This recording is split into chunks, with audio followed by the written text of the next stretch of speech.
Polo. Looking to find that opening. One, attack the defense of Batangas. 2 vs 1. She gets it out to Victoria. 4-3 as we were speaking. That's what we're talking about. Outside shooting of Antipolo. Ito yung nga nakikita natin dito sa panig ng Antipolo. But no misses that 2 free throws. Look at that shot by Victoria as if there were no defenders. By my count, that's already 13 points for Kirdy Victoria coming off the bench. Victoria for Antipolo to Agustin. Looking to get the 3-pointer. Victoria.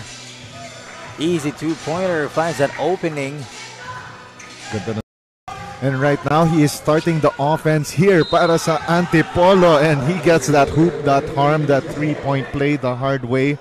Again, nakita mo, binigyan nila ng open lane na to si Kirdy Victoria, and that is a no-no. Back-to-back scores para dito kay Kirdy Victoria.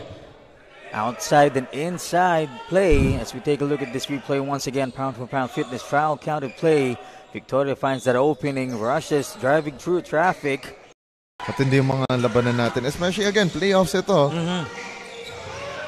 Wala nang nagre-relax na teams dito, no? Kahit na twice to beat advantage pa itong Antipolo, as we can see here.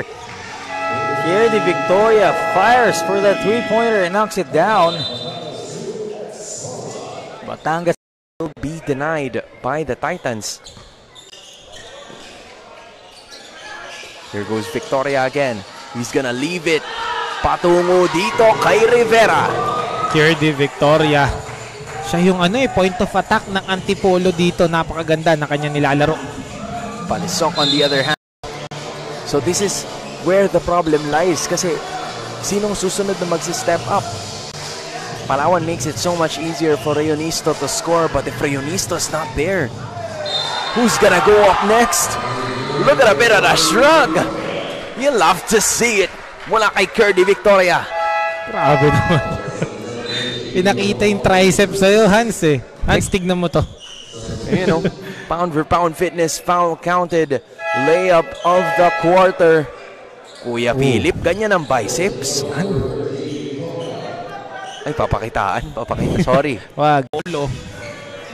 Kahit lamang sa size talaga ang Palawan, pinahihirapan nilang makabasket. Orga gives it to Cordon. Eto na naman si Victoria. Landing on a 3. Kirdy Victoria. Showing from where we are right now. Pero ito na naman si Victoria. In pace. Flying through. And scoring 2. Those turnovers are killing.